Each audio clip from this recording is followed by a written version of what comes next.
आप सबको जय मसीह की गुड मॉर्निंग। परमेश्वर के नाम में मैं शालोम आप सबका आज की इस नई सुबह में स्वागत करता हूं। तो आइए आज के दिन को शुरू करने से पहले हम लोग प्रार्थना करेंगे और अपने सरों को झुकाएं और हम लोग प्रार्थना में जाएंगे। पिता परमेश्वर खुदावंद धन्यवाद देते हैं आज के इस नए दिन के लिए। पिता परमेश्वर आपकी सामर्थ मांगते हैं। पिता परमेश्वर होने दीजिए हर एक जना जो भी आज हमें देखता है। पिता परमेश्वर आपकी सामर्थ का कार्य उनकी जिंदगी में होने वाले हो सके। पिता परमेश्वर हर तरह की तकलीफ बीमारी से पिता परमेश्वर ने बचाया रखिए। पिता परमेश्वर हर एक तरह से अपना प्रोटेक्शन दीजिए पिता परमेश्वर, जिसके द्वारा आपके नाम को महिमा मिलने वाली हो सके। हर एक बातों को आपके हाथों में सौंपते हुए यीशु मसीह के नाम से मांगते हैं, आमीन। परमेश्वर के वचन में से एक अध्याय पढ़ेंगे, Revelations 21:4। He will wipe every tear from their eyes. There will be no more death, or mourning, or crying, or pain, for the old order of things has passed away. प्रकाशित वाक्य 21 उसका 4 अध्याय। और वह उनकी आंखों से आंसू पोंछ डालेगा और इसके बाद मृत्यु ना रहेगी और ना शोक, ना विलाप, ना पीड़ा रहेगी। पहली बातें जाती रहेंगी। परमेश्वर का धन्यवाद देते हैं सुंदर वचन के लिए। और इस वचन में परमेश्वर आज हमसे ये बातचीत करता है कि जैसा कि हम जानते हैं कि अभी कोविड का पूरा सिचुएशन हम लोग के साथ चल रहा है और बहुत से लोग इस सिचुएशन से परेशान हैं, तकलीफ में है, बीमारियों में है। पर हम परमेश्वर का धन्यवाद देते हैं कि हम लोग अभी तक जहाँ पे भी हैं अपनी जगहों में सेफ हैं। और अगर हम कोई भी एंजाइटी प्रॉब्लम से या सिचुएशन से गो थ्रू करते हैं तो परमेश्वर कहता है कि आज के दिन में अगर आप कुछ भी प्रॉब्लम फेस कर रहे हैं या कोई परेशानी से गुजर रहे हैं, चाहे वो फाइनेंशियल प्रॉब्लम हो, चाहे वो स्पिरिचुअल प्रॉब्लम हो, चाहे वो आपकी पर्सनल प्रॉब्लम्स क्यों ना हो, पर परमेश्वर कहता है कि ये सब चीज़ें धीरे धीरे जाएंगी। परमेश्वर के पास हर एक चीज का सल्यूशन है। वो सबके आंखों से आंसुओं को पोंछेगा, वो सारे दुख और दर्द को दूर करेगा, क्योंकि परमेश्वर हमसे प्यार करता है। और ऐसा नहीं है कि ये सिचुएशन जब हम आती है तो हम लोग हर कोई हिल जाता है, हर कोई परेशान हो जाता है, लेकिन हमको ये चीज हमेशा ध्यान रखनी है कि परमेश्वर हर चीज को कंट्रोल करता है। God is in utmost control.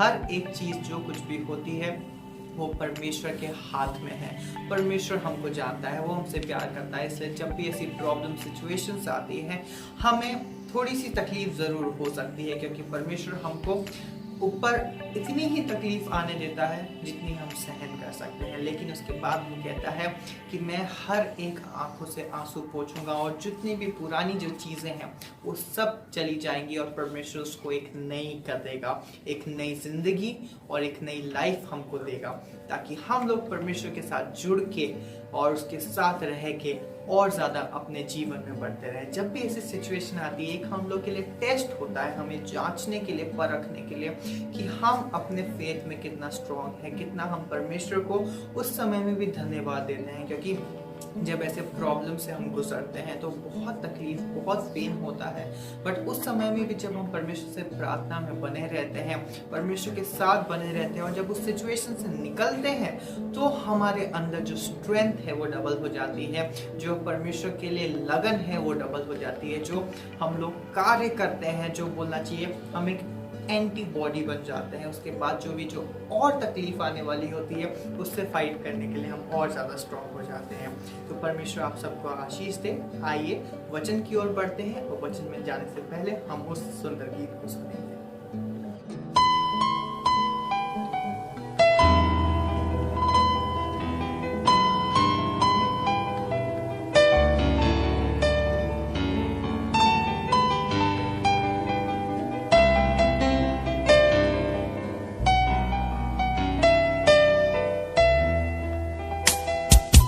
तेरी आराधना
सर्वशक्तिमान, तू ही है मेरे जीवन का संगी। हृदय के तार छेड़े झनकार, हृदय के तार छेड़े झनकार, तेरी आराधना है मधुर गीत। जीवन से मेरे तू महिमा पाए, एक ही कामना करूं, पाप क्षमा कर जीवन दे दे, दया की याचना करूं, तेरी आराधना। प्रभु परमेश्वर को धन्यवाद देंगे। आज की सुबह इस शुक्रवार के दिन हम फिर से प्रभु के चरणों में हैं। प्रभु आपको आशीष दे और आज का दिन आपके लिए बहुत आशीषमय है। आज शुक्रवार है। शुक्रवार को कई लोग फास्टिंग रखते हैं और हमने इस विषय को भी लिया था, लेकिन मैं आप लोगों को बताना चाहूँगा कि एक नया विषय आज फिर आपके लिए है। इस नए विषय को लेकर हम आगे बढ़ेंगे ताकि इस विषय के द्वारा भी हम प्रभु को महिमा दे सकें। कई बार हम विचार करते हैं, सोचते हैं कि दर्द और प्रेम का, परमेश्वर के प्रेम का क्या संबंध है। जो लोग परमेश्वर से प्यार करते हैं उनके लिए बहुत दर्द सहना पड़ता है, तकलीफ सहनी पड़ती है। ऐसा क्यों है? परमेश्वर के प्रेम का और दर्द का क्या संबंध है? इससे फायदा क्या है और नुकसान क्या है? हमारे जीवन में परमेश्वर क्या फायदा लाता है, हमारे जीवन को कैसे वो आशीष करता है। भजन संहिता उसका 23 अध्याय में लिखा है, यहोवा मेरा चरवाहा है, मुझे कुछ घटी ना होगी। वो मुझे हरी हरी चराई में बिठाता है, वो मुझे सुखदायी जल के झरने के पास ले चलता है। यहोवा मेरा चरवाहा है। परमेश्वर का प्रेम और दर्द से में हमारा रिश्ता क्या है? दर्द के बिना परमेश्वर का प्रेम पूरा नहीं हो सकता है। मेरे प्यारे भाई और बहनों, दर्द के बगैर परमेश्वर का प्रेम पूरा नहीं हो सकता है। भजन संहिता उसके 23 में लिखा है, तेरे सोटे और तेरे लाठी से मुझे तसल्ली मिलती है। तेरे सोटे से, तेरे लाठी से। पहली चीज जो दर्द में है, यदि दर्द है परमेश्वर के प्रेम में और हमारे दर्द में, एक चीज सबसे बड़ी खूबी है कि दर्द के बिना परमेश्वर के प्रेम को हम पूरा होता नहीं दे सकते। यदि दर्द नहीं है तो आप परमेश्वर के प्रेम का एहसास नहीं कर सकते। एक माँ यदि दर्द से बच्चे को पैदा नहीं करती है तो वो उसके उस गहरे प्रेम को महसूस नहीं कर पाएगी। परमेश्वर के साथ यदि आपको चलना है, परमेश्वर के साथ यदि आपको आगे बढ़ना है, तो आपके जीवन में दर्द होना बहुत जरूरी है। बिना दर्द के आप परमेश्वर के प्रेम को महसूस नहीं कर पाएंगे। दूसरा कुरिन्थियों का 12वां अध्याय और उसके 9 पद को यदि आप पढ़ेंगे तो वहां परमेश्वर का दास पौलुस कुरिन्थियों की कलीसिया को दूसरा पत्र लिखते हुए कह रहा है, 9 पर उसने मुझसे कहा, मेरा अनुग्रह तेरे लिए बहुत है, क्योंकि मेरी सामर्थ निर्बलता में सिद्ध होती है। 7 पद से मैं आपके सामने पढ़ूंगा। इसलिए कि मैं प्रकाशनों के कारण बहुत फूल ना जाऊं, मेरे शरीर में एक कांटा चुभाया गया, अर्थात शैतान का एक दूत कि मुझे घूंसे मारे ताकि मैं फूल ना जाऊं। इसके विषय में मैंने प्रभु से 3 बार विनती की कि मुझसे यह दूर हो जाए। उसने मुझसे कहा, मेरा अनुग्रह तेरे लिए काफी है। वास्तव में परमेश्वर का वचन आपको ढाढ़स देता है, हिम्मत देता है, तसल्ली देता है। यदि आपको परमेश्वर के प्रेम को जानना है तो उसके दर्द को भी पहचानना है। बिना दर्द के बिना परमेश्वर का प्रेम पूरा नहीं हो सकता। इसलिए रोमियो उसका 8:28 में पौलुस ने रोमियो की कलीसिया को लिखकर कहा है इस बात को स्पष्ट किया है कि जो लोग परमेश्वर से प्यार करते हैं उनके लिए सब बातें मिलकर भलाई को उत्पन्न करती है, अर्थात उन्हीं के लिए जो उसकी इच्छा के अनुसार बुलाए गए, और सबके लिए नहीं है। ये दर्द जो है ये हमें छूता है, ये दर्द जो है हमें आशीष देता है, ये दर्द जो है हमें परमेश्वर के करीब लेकर आता है, ये दर्द जो है हमें परमेश्वर से प्यार करना सिखाता है। दूसरी चीज है, दर्द के बिना परमेश्वर की योजना पूरी नहीं हो सकती है। बिना दर्द के हम परमेश्वर की योजना को पूरा होता हुआ नहीं देख सकते हैं। ये वास्तव में है कि परमेश्वर के दर्द के बिना परमेश्वर की योजना पूरी नहीं होगी। यदि यूसुफ के जीवन में वो दर्द नहीं आता, उसके भाई उसको उस गड्ढे में नहीं डालते, उसके भाई उसको बेच नहीं देते, पोतीफर के घर में नौकर के रूप में काम ना करता, यदि पोतीफर के घर में वो परमेश्वर के साथ पूरी तरह से एक ना होता तो जेल खाने में ना जाता। उसको जेल खाने में डाला गया, और जेल खाने में वो कहाँ था? वो पानी में खड़ा रहता था। उसके पैरों में चेन थी, पैरों में चेन पड़ी थी, सूखी रोटी और पानी उसको दिया जाता था। ऐसी कठिन परिस्थिति थी, लेकिन वहां से जब उस दर्द से निकल कर आया तो वो मिस्र देश का प्रधानमंत्री बना। ये दर्द है जो परमेश्वर की योजना को पूरी करने में मदद करता है।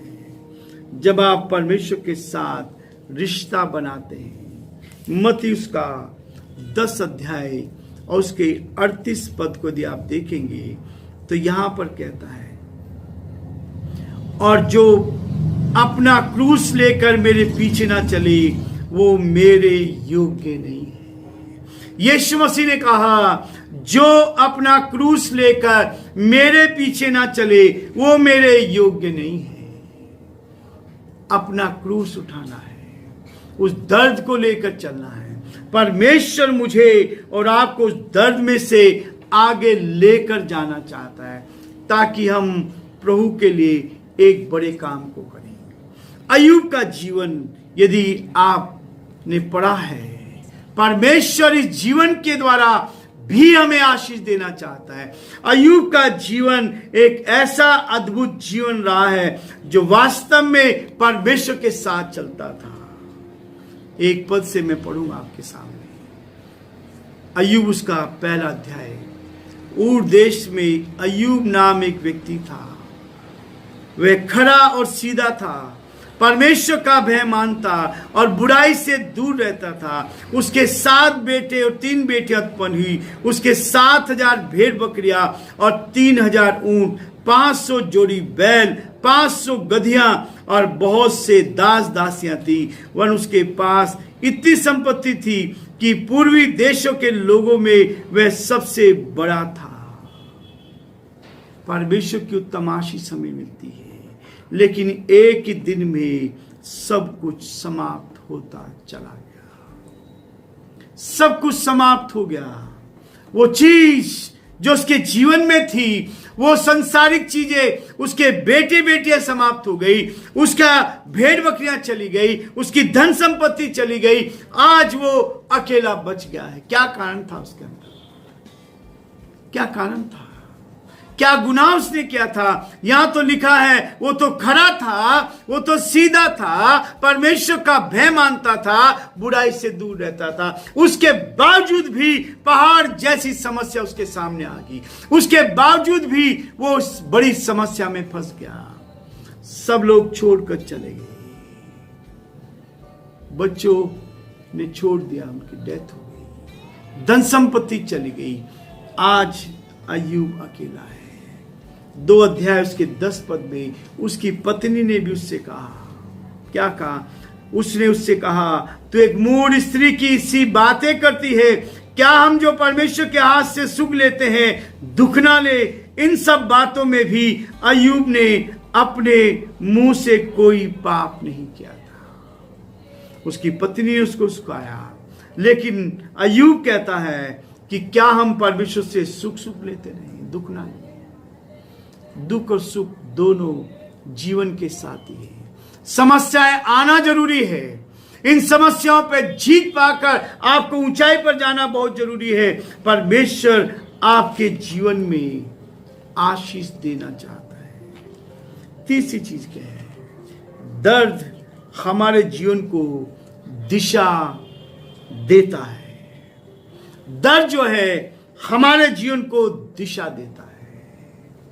इजरायली लोग 40 वर्ष तक जंगल में भटकते रहे और ऐसा कहा जाता है कि वो रास्ता केवल 40 दिन का था। मिस्र देश से जब निकाला कनान देश में आने के लिए केवल 40 दिन का रास्ता था, लेकिन परमेश्वर उनको 40 वर्षों तक जंगल में भटकाता रहा। दर्द के बिना परमेश्वर की योजना पूरी नहीं हो सकती, लेकिन दर्द हमारे जीवन को दिशा देता है। हमें कहां जाना है, हमें किस रास्ते पर जाना है, हमें किस सच्चाई की ओर जाना है, हमें कहां जाना है, ये हमें बताता है। दर्द के बिना परमेश्वर का प्रेम पूरा नहीं हो सकता है। दूसरी चीज वो कहता है, दर्द के बिना परमेश्वर की योजना पूरी नहीं हो सकती है। हमने अय्यूब के जीवन को देखा।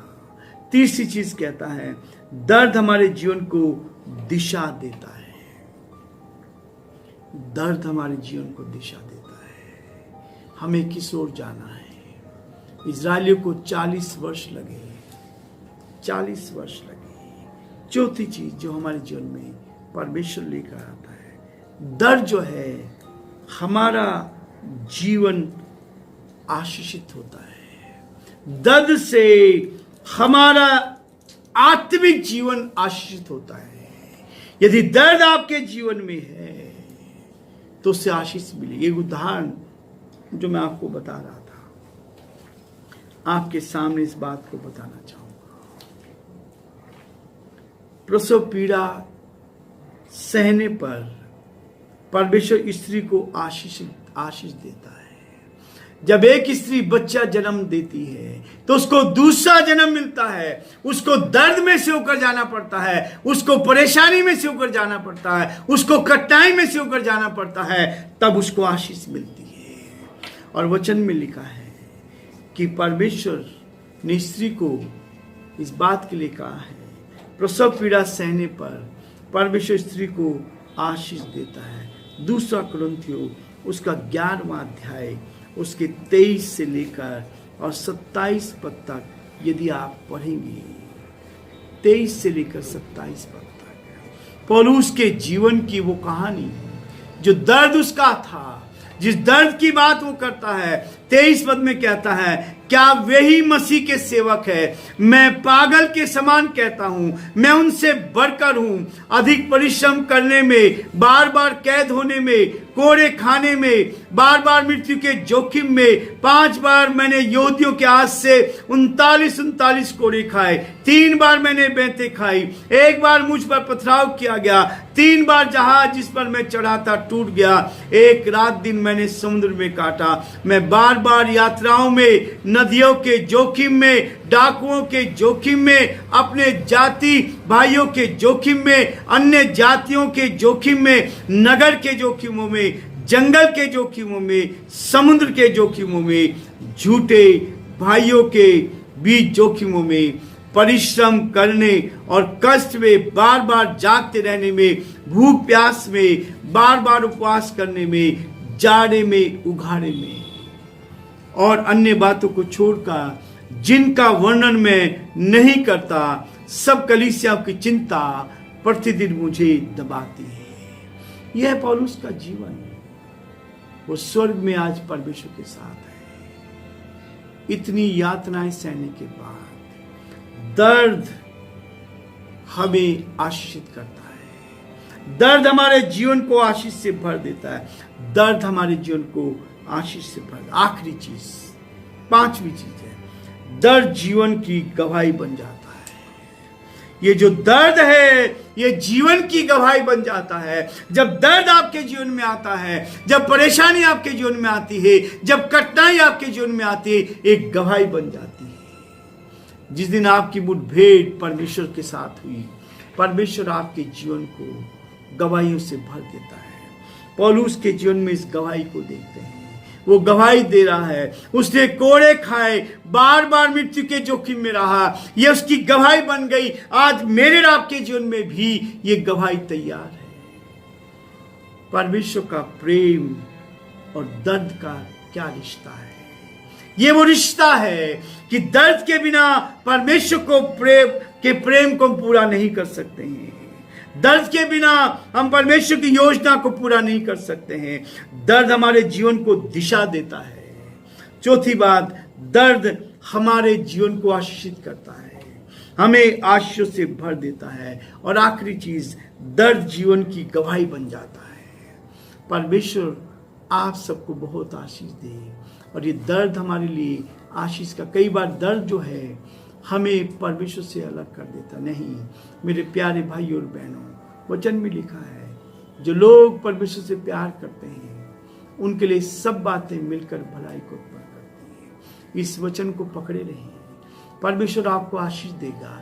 यदि कष्ट भी है आपके जीवन में, तकलीफ भी है, तब भी परमेश्वर आपको उत्तम आशीष से भरपूर करेगा। परमेश्वर आप सबको बहुत आशीष दे और परमेश्वर का हाथ आपके साथ बना रहे। प्रभु आप सबको आशीष दे। Thank you so much. अभी तक आप लोग हम लोग के साथ जुड़े रहे। परमेश्वर आप सबको आशीष दे। और अगर अभी तक आपने इस चैनल को सब्सक्राइब नहीं किया है तो वो रेड बटन जो आपको नीचे दिख रहा है, आप जाके उसको क्लिक कर सकते हैं। उसके साथ जो बेल आइकन है आप उसको क्लिक कर सकते हैं, ताकि जितने भी अपडेट्स हैं, जितने वीडियो हम अपलोड करते हैं, आपके पास आ सके। और उसी के साथ साथ जो आपके प्रार्थना निवेदन है या आपको जो डिवोशन है वो कैसा लगा, वो आप हमें कमेंट सेक्शन में लिख सकते हैं। या फिर उसके साथ आप पर्सनली अगर प्रार्थना करवाना चाहते हैं तो फोन नंबर और जो ईमेल आईडी है आप उस पर जाके हमसे कांटेक्ट कर सकते हैं। Thank you so much. Have a nice day. God bless you all.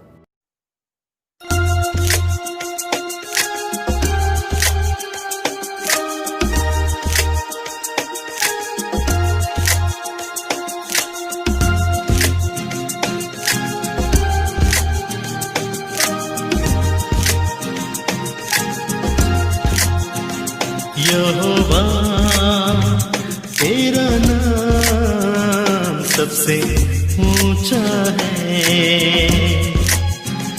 यहोवा तेरा नाम सबसे ऊंचा है।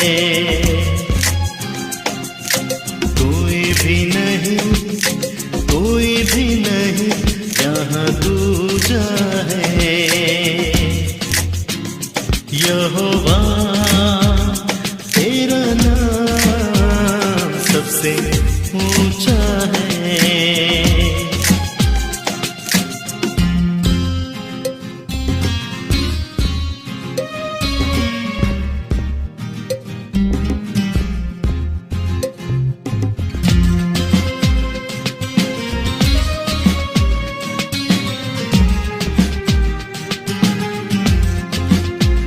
सारी जाति में महान, सारी धरती में महान, सारी जाति में महान, सारी धरती पे महान, सारी धरती पे महान।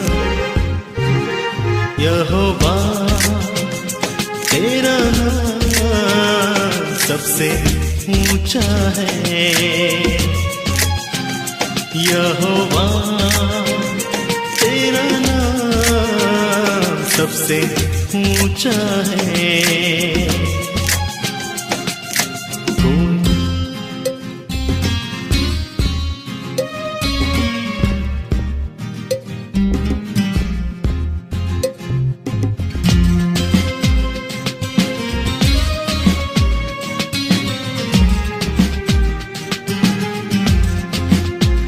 सोने से भी है सुंदर, मधु से भी है मीठा।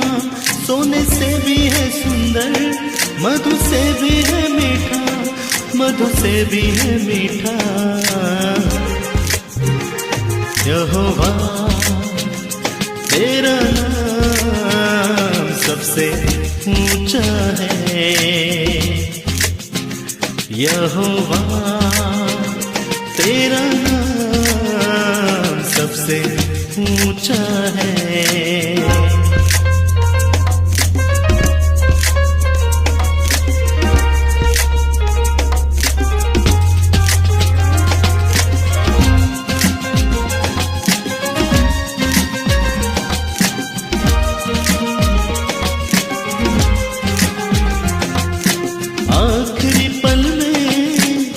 सांसें भरते हैं, तेरे नामों से आगे बढ़ते हैं। आखिरी पल में सांसें भरते हैं, तेरे नामों से आगे बढ़ते हैं। आगे बढ़ कर के तू थाम लेता है, आगे बढ़ कर के तू थाम लेता है। सारी खुशियों से तू दामन भरता है, सारी खुशियों से तू दामन भरता है। यहोवा तेरा नाम सबसे ऊंचा है। यहोवा